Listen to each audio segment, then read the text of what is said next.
Hi, my name is George Stagnino. I'm the editor of the Peter Deck Portfolio. Uh, the economy seems to be strong. There is no question about it if you look at certain indicators. On the other hand, if you look at what the Fed is trying to do, raising interest rates, what the banking system is doing, raising credit standards, things are really getting tighter. And usually what economists say, well, the Fed is tightening, therefore, things have to be going bad. The fact is that people focus on what the Fed is doing, but they don't see what the economy is doing, which is totally different. And the main reason, in my humble opinion, is because there is not only the Fed trying to control the economy, but there is also the government, which is approving huge programs, 4.5 trillion in 2021. Then there is another 1.5 trillion uh, lately. So they call it the inflation control, whatever program. So there is a lot of money the government is spitting out. And this is, I think, has to be taken into account. So on one side, you have the Fed that is tightening, and the other side, you have the government that is pushing out a lot of money. So, and the markets are reacting. The purpose of this video is to go through the main indicators that I think are important. I can show you a ton of them, but I want to show you just the simplest one. Right now, what is happening, just to give you an idea why the markets are doing what they're doing and what is probably what it's going to do next. It is important, I think, to look at the business cycle because it tells you, if you interpret the data correctly, it tells you where you have been and where you're going. And this helps you establish an investment strategy. And it tells you which kind of stocks and sectors are likely to get stronger. So here is when the business cycle starts improving production after a period of slow growth, and people get employed. Growth is going stronger and stronger and stronger until here you will have rising inflation, rising interest rates. This is when business finally recognizes that they have too much inventories, demand is slowing down, and therefore they start cutting production to reduce costs because profits are declining. In phase four, inflation is rising, interest rates are rising, profits are declining. Probably there is a very slow growth or probably a recession. So this is where all the excesses that have been created in these phases, they're now corrected. And this is basically where we are now. So at the end of this correction in phase four, what you see here, business regain confidence, start reproducing, and the next cycle is important. Now, why do we care about this? Because during this phase, this is where defensive sectors are strong. And during phase one and phase two, this is when cyclical sectors are strong. So the purpose of the next charts is to give you an idea what's going on. Are we in this phase, or we already moved into phase one? And you will see it's not what you expect, by the way, because of all the pressure of the press and all that. So let me go through my indicators, and I will show you what is really happening. This is a proprietary indicator that we compute in real time, and it shows the business cycle since 2009. The expansion slow down, expansion slow down, expansion slow down, expansion, and now we are here. The markets now doesn't know. Are we at the beginning of a new one or cycle, or we are not? Another important feature of this business cycles indicator here is that coincides exactly as I have shown in a previous video with the international, the global business cycle. So, and why is this important? Because during these phases, the cyclical stocks are strong. During these phases, the defensive stocks outperform. So let's see now what the data are saying within this context. By the way, another thing I'd like to add, from bottom to bottom is roughly anywhere close to 4 years, anywhere 3.5, 4.5 years. This is what the bearish analyst and market strategy talk about and why the world is going to collapse. The money supply, there is an inverted yield curve, the leading indicators are declining, banks are tightening lending standards, short-term interest rates are rising because of the Fed is tightening credit, purchasing managers show clearly we are in a recession, and also the global business cycle is clearly in a recession. Let's see now the details. These are the most relevant bearish signals. They're all monetary signals and not economic. It's just effect of what the Fed is doing.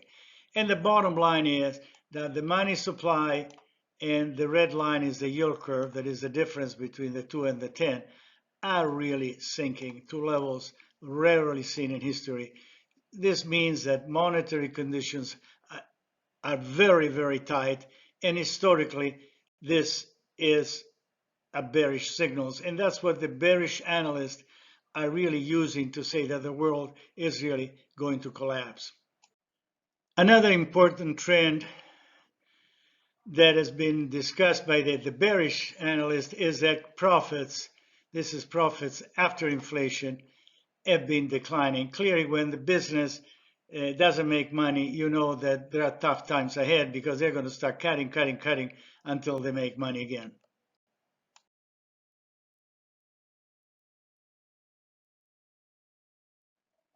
Manufacturing is in a recession for some time now, for many months. Why?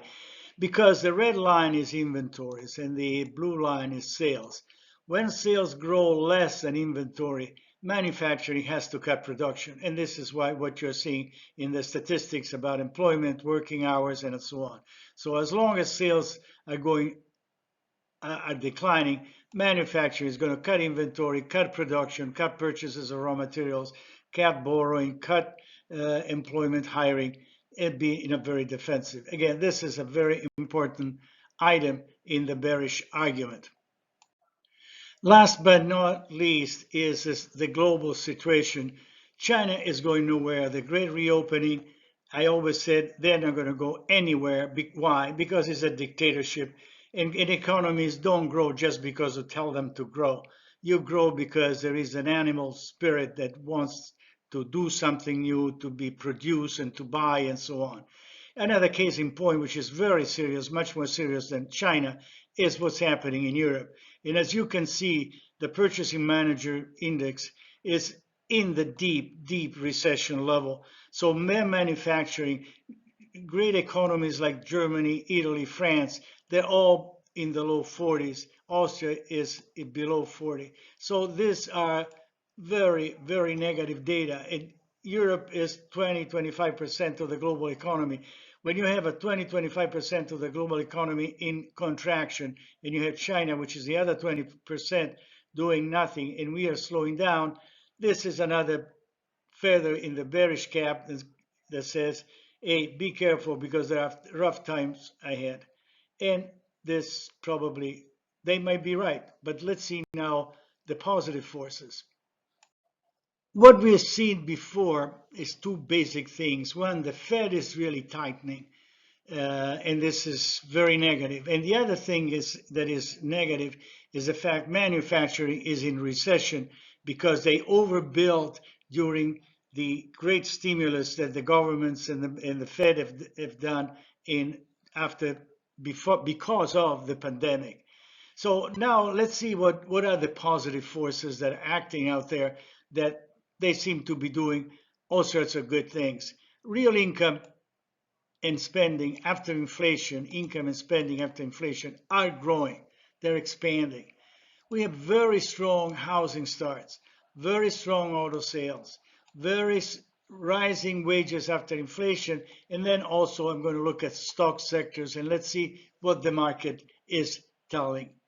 Now let's review briefly what these indicators are saying. This is really is the money that is in the banking system that is available to the banks to lend. And as you can see, has been growing, and it's not a coincidence, since last October. This is when the market bottomed. And this form of liquidity, which say, look, Everything what you said is negative. However, what the banks, the money in the banks are growing. And so if the banks start lending again, we're going to have a stronger economy. This is what this curve is saying. However, strength has been demonstrated, has been reflected in a strong stock market.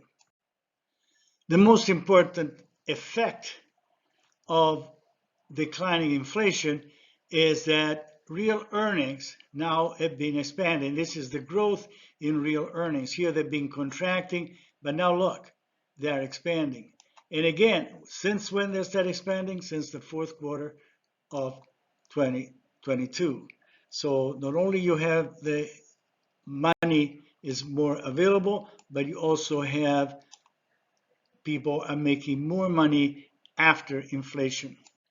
This is an amazing, amazing indicator that I follow very closely because you see, look how it shows. If you remember the chart that I showed at the beginning of the business cycle, look how neatly it shows the business cycle going up, going down, then going up, then going down, then going up, down until 2022. And guess what? 2022 towards the end started going up. So what this means, the economy is stronger, and what heavy truck sales are really growing very rapidly. Now, these are very expensive piece of equipment. So if people want to invest in heavy trucks, that means they know they're going to do some serious business trucking goods, and therefore they see the economy stronger. So, and this is very good news. This is an unbelievable indicator. Well, the bearish analysts are saying the economy is collapsing and all that, the consumer is trapped, but then how come housing, interest rates are high, but then look, housing starts are soaring. Auto sales, this is new family houses are rising. Auto sales are strong. You do not have a bear market with housing start and new home sales going up. When to have a recession or very poor business condition, these two lines have to go down. So this trend is very, very positive. Last but not least, income and spending after inflation are going up. Again, you can say anything you want about the jobs and there's wages and there's recession and there is Armageddon, but the truth of the matter is that consumers are making more money after inflation. And this is very positive for the economy. You never had a recession or depression or Armageddon with consumers doing okay, buying new homes, buying auto sales, heavy truck sales, and all that. So this is a very positive trend. This is a great chart done by Oppenheimer, and the analyst doing this, presented this chart was Ari Wald, an excellent technician. And what is showing is that this is the seasonality of the incumbent president seasonality. So the first year before the first term, for the first term president, the market goes down here. Then beginning in the second year, the third year goes up, goes down a little bit, and then rises before the election. The bottom line is that no president wants to go to the election with a weak economy in a bear market. That's why you have this trend for an incumbent president. And look at what the market is doing. It's doing exactly 2022 October bottom, and then it's going up. So this is a very, very powerful chart prepared by Ari Wald of Oppenheimer. Does the market agree with the bears or with the bullish camp? Well, let's see what happened from October 22, which is when the market bottomed and then started rising again. Let's see what are the sectors of the 11 sectors of the S&P 500. Let's see now their performance since then. Well, what you see since then, technology has been strong. Communication service has been very strong. Industrials have been very strong. Discretionary have been very strong, and they all outperform the S&P 500. What are the sectors that have underperformed? The defensive one, the staples, the healthcare, and utilities. So what the market is saying, the market is saying that's fine that the Fed is tightening, that there is inverted yield curve, the money supply is declining, all that kind of stuff. But what the market is saying, there is enough liquidity and people are making enough money for this economy to go up and the bull market to continue to go up. So this is the current momentum.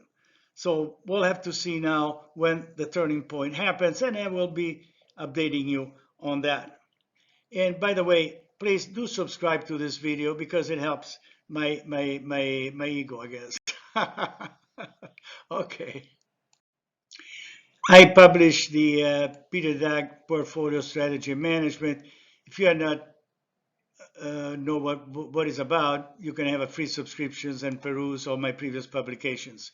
I wrote a book, was commissioned by McGraw-Hill Education, and quite frankly, I have some superb reviews about it. So I'm very proud of what I've done here, and has been translated, still available in Asia in several languages. I also wrote these two books, and you can find all my articles on www.peterdag.com. I am very active on Twitter at George Dagnino, and I update quite often the most important indicators. My videos are also available on YouTube at George Dagnino 5017. If you subscribe to this video, you will be notified as soon as I publish one, and I'm pretty active in this area as well. Okay, well, thank you very much for following me. I hope you found this information instructive, and please don't hesitate to send me messages and questions, because I'm delighted when my viewers and readers ask me questions. Thank you very much. Have a wonderful day.